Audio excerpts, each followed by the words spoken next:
désherber toute cette partie là qui ne me sert plus.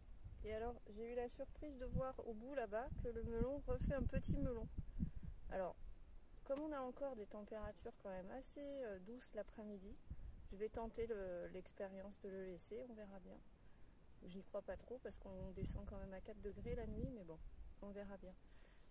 Dans tous les cas, il faut que je m'occupe de nettoyer tout ça. Je vais nettoyer ici, là aussi. Je vais enlever les haricots, je vous montrerai après. Et je pense que ça suffira pour aujourd'hui parce que ça fait beaucoup de travail.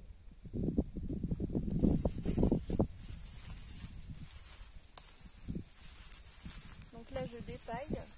J'arrache en même temps les herbes.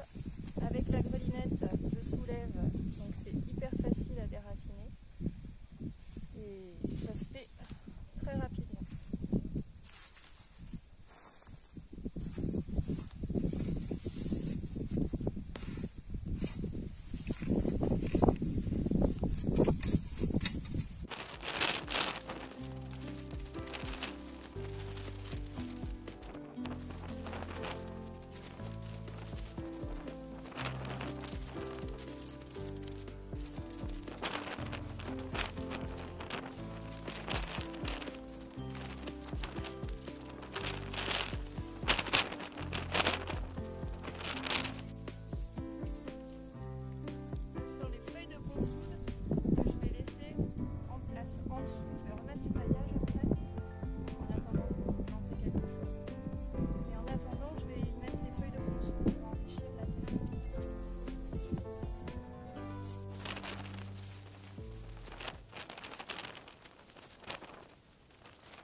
Bon, je vais vous épargner tout le travail de désherbage et de travail du sol, mais en gros je vais faire la même chose sur tout l'espace. Et alors voilà ce que ça donne. Voilà, donc après le passage de la grelinette, et j'ai simplement enlevé les mauvaises herbes, les herbes qui poussaient et que je ne voulais pas garder, n'est-ce pas? Et alors on voit bien quand même que c'est très sec. C'est de la poussière. C'est vraiment de la poussière. Alors l'avantage d'avoir protégé le sol malgré tout, c'est qu'il n'est pas compacté. Il est très sec, ça ne l'a pas protégé de la sécheresse, mais au moins il n'est pas dur comme du béton. Et je peux le travailler, je peux arracher les herbes, il n'y a pas de problème. Donc le paillage, ça évite l'évaporation, mais ça évite aussi et surtout le tassement des sols. Donc c'est quand même un bel avantage. Voilà, j'ai terminé le nettoyage de cette parcelle. Donc voilà ce que ça donne. J'ai dépaillé, passé la grelinette, arraché les mauvaises herbes et j'ai eu l'agréable surprise de voir qu'il n'y en avait pas tant que ça. C'est surtout du liseron que j'ai arraché, mais très peu de graminées.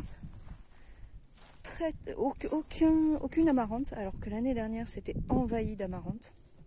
Alors je pense que les graines sont en sommeil dans la terre, mais et c'était aussi envahi de graminées l'année dernière. Il y a eu un gros nettoyage au printemps et là elles n'ont pas repoussé grâce, je pense, à la paille et également à la sécheresse. Donc bon, là j'ai toujours les radis et les carottes, mais qui souffrent énormément là de la sécheresse. Il faut absolument que j'arrose. Je ne l'ai toujours pas fait, mais là c'est absolument indispensable. J'ai laissé le concombre pour qu'il finisse de mûrir. Je ne sais pas trop à quel moment il faut que je le récolte. Et là-bas, j'ai laissé le petit melon que je vous ai montré tout à l'heure.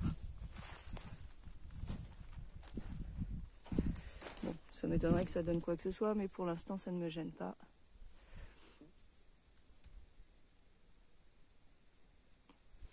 J'ai également laissé le petit pied de concombre que j'avais planté pour l'arrière-saison, mais qui donnera rien. Et la patate douce qui souffre aussi énormément de la sécheresse. Là, je pense que j'aurai rien du tout non plus.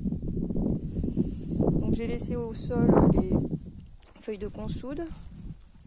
Là, je vais faire un bon arrosage pour tremper la terre. Et après, je vais mettre de la paille. Et je vais remettre par-dessus toute la paille et ce que j'ai arraché et qui va finir de sécher.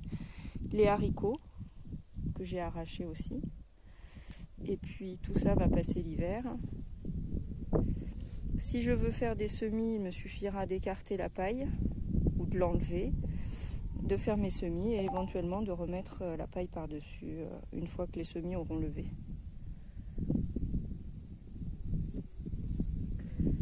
Voilà.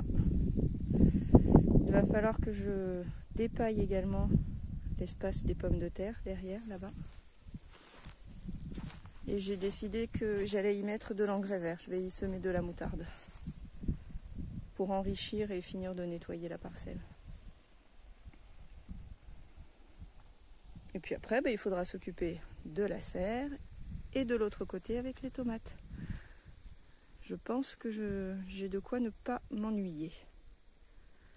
En tout cas pour aujourd'hui, ça suffit. Je reprendrai demain.